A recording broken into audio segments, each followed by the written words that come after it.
Good afternoon, everyone. Russ and the West Ham Network. Hope you are all safe and well. It's Thursday. We're hurtling to the weekend, thankfully. God, need this week, need this weekend. And obviously a whole 4 days currently of no West Ham signings. Fantastic. But it's the Hammers headlines in association with the KUMB.com boys. At lunchtime today, I did my sort of rumour roundup yesterday. Actually, this morning, Anton did a piece about Gianluca Scamacca. And then last night, myself, Gary from Claret Booze, Dan from West Ham Fan TV, and Mike from Babbling Irons created our own transfer committee. That's a good idea. Let's get a committee of people to pick who we're going to be buying. I think we only agreed on 2 players. I think we did about half a dozen. I think we only agreed, all of us, on 2 players. The others were down to, I think, 3-1. So just proves it's not that easy, is it? In all honesty. But anyway, 3 stories, 2 outs and 1 nice story to end the section on. We'll just say that. So let's start with a potential out, and that is Tomas Bloody Soucek.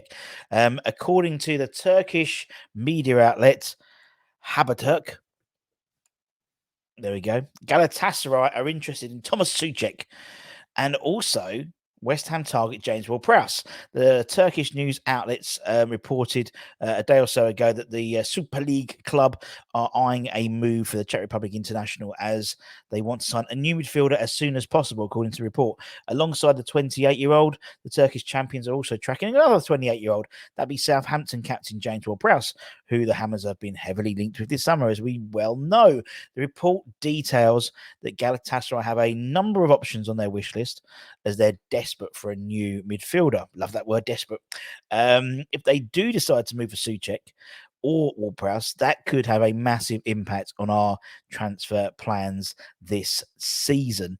Whether it's Ward-Prowse, who's one of, probably the most likely of our targets to come through in terms of those midfield targets, I'd suggest. Whether it's Soucek, then it would be an extra emphasis to bring in a replacement. For either the opportunity to join a team that's just won the domestic league and will be in the Champions League could be an interesting proposition for either Soucek or JWP. If the Hammers are to consider an offer for Soucek, it should be a relatively substantial fee, given the fact he's got 2 years left in his contract. Likewise, Ward-Prowse has 2 years left on his contract, only 3 years left in his contract. So similar sort of contract lengths. As we know, in terms of Tomas Soucek, he has been trying, well, his agents and West Ham were negotiating on a new deal, but their valuations of the weekly salary were very far apart. The Soucek camp were looking at around £100,000 a week. Well, I think he's on currently 60, 70, something like that at the moment. So, and West Ham looking at a little bit of an increase on that rather than the full going up to 6 figures a week. And I don't think that's going to happen. So, obviously, with 2 years left in his contract, next summer he could potentially sign for Galatasaray on a pre-season, on a pre-contract agreement, because they're a foreign-based side, and go to them the following season. But then he'll be knocking on 31 then. So we'll see what happens there. Is it time to cash in on Tomas Soucek? Let me know in the comments below. Let's talk about another potential out. It's one that's been sort of mentioned quite a bit, and that is Pablo Fornals. It's probably the one that no one wants. Maybe a lot of people are quite happy maybe for Soucek to go. Maybe there's a percentage who are happy for go to maybe Aaron Cresswell to go. Maybe percentage happy for Antonio to go. But I think Fornals is a player that everyone loves at West Ham, and it's one of those, when you talk about Pablo Fornals with any West Ham fan, they light up because, they love him. He's a, not one of our own, but, sort of the foreign player equivalent, if that makes sense. But we do know that Real Betis have set their sights apparently on the West Ham ace rather than other targets, including Tottenham midfielder Giovanni Lo Celso, who's actually attracting interest from Aston Villa at the moment, according to the report from Estadio Deportivo, where Spurs are demanding around £21 million for Lo Celso. And as a result, Betis will try to sign Pablo Fornals from West Ham instead. With the 27-year-old apparently keen to return to Spain in the summer transfer window. Bit of ITK information. He was on a flight flying back from Valencia on Sunday. And that's true, because my mate was sitting in front of him, was sitting behind him, and took a picture and showed it to me at work the other day. So he was on an EasyJet flight, man of the people. Pablo Fornals, man of the people, EasyJet flight back from Valencia. Anyway, Fornals has been linked with a move to Real Betis. However, I think for me, it's, if they're reluctant to pay £21 million for Lo Celso, I think, you're looking at about £20 million for Fornals at least, surely. We know, potentially, if our transfer window goes completely to shit, which is more than likely to, he can play an integral part this season. He can be deployed in a central midfield role rather than put it on the wing. It's a position that he's been playing for pre-season, albeit it might be a factor of we haven't had everyone back, so he has been playing there. In terms, obviously, we've been playing two up front. I don't expect us to play two up front next season. This season coming, I think it's a factor of there was more strikers available than midfielders, so that's why we did it, because obviously international players were still on international duty and recovering. The thought of Fornals playing alongside some Lucas Paqueta in the middle, very exciting one. Obviously, Real Betis, their manager is former West Ham manager Manuel Pellegrini, who obviously was the man who brought him from Villarreal to West Ham, and paid £26 million, I think it was at the time, something like that.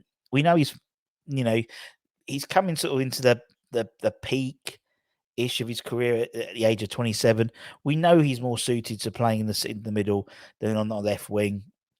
And, he's wasted on the left wing. It's the stock substitution. Benayoun. You see Benayoun? Is an exclusive here.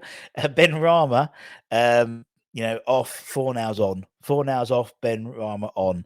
That's literally that stock substitution, unfortunately, and he's stuck in there. We might never get an opportunity to see Fornals link up with Paqueta in the middle. I don't think we've ever seen that. Definitely from a starting position, obviously, which is a shame. If Betis coming with a firm offer, and Fornals wants to leave, I think it's hard to keep him at the club, in all honesty. Let's hope we make it as hard for Betis as possible, and they maybe go back to Lo Celso, because I think he'd be a real miss to the dressing room and the fan base as well. But as we've seen with He Who Should Not Be Named, obviously him going to Arsenal for £105 million, anything's possible in football, unfortunately. Fornals was also on the list to replace Paul Pogba at Juventus.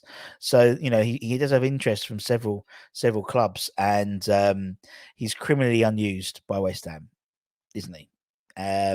Whether I think, although we all want to see him in the middle, will the current regime play him in the middle? Probably not.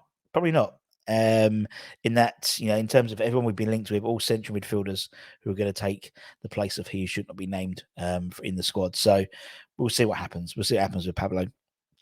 But you can imagine a different regime with Pablo Fornals, and what a play we do have on our hands. 2 seasons ago he was almost the number one name on the team sheet, to be honest, wasn't he, really?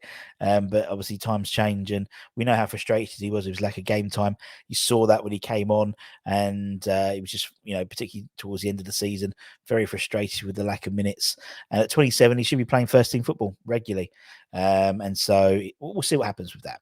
And lastly, let's start with a nice bit of news. Now, Aaron Cresswell did I don't know what that noise was. I just did that with my mouth. But Aaron Cresswell did an interview with The Athletic, and heaped lots of praise on academy striker Divine Mubama.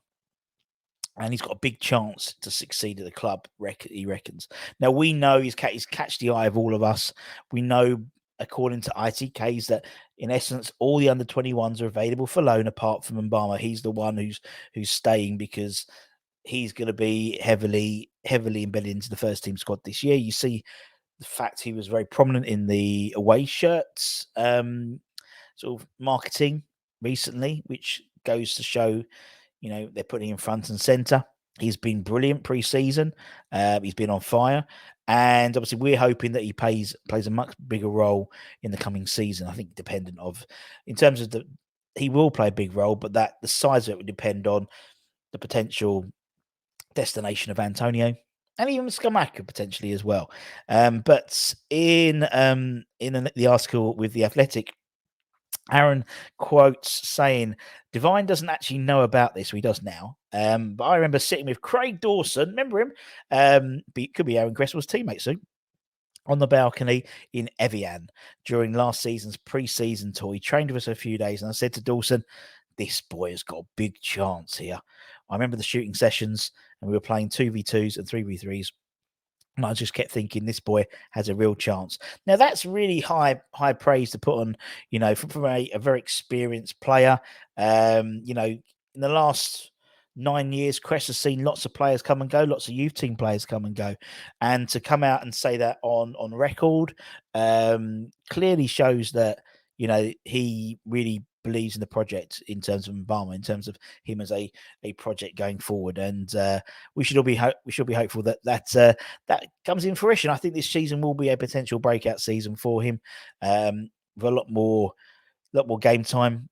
You look at someone like Ferguson in Brighton, who's he was 18, and now he's well established in the first team squad. I think this is Mbama's season to do that. But let me know in the comments below what you think. There's no doubt he's got the physicality for the step up, and hopefully we'll see a lot more of him, not just on the bench but starts as well, particularly I imagine within the European competitions and win the cup competitions, and then the Premier League as and when needed.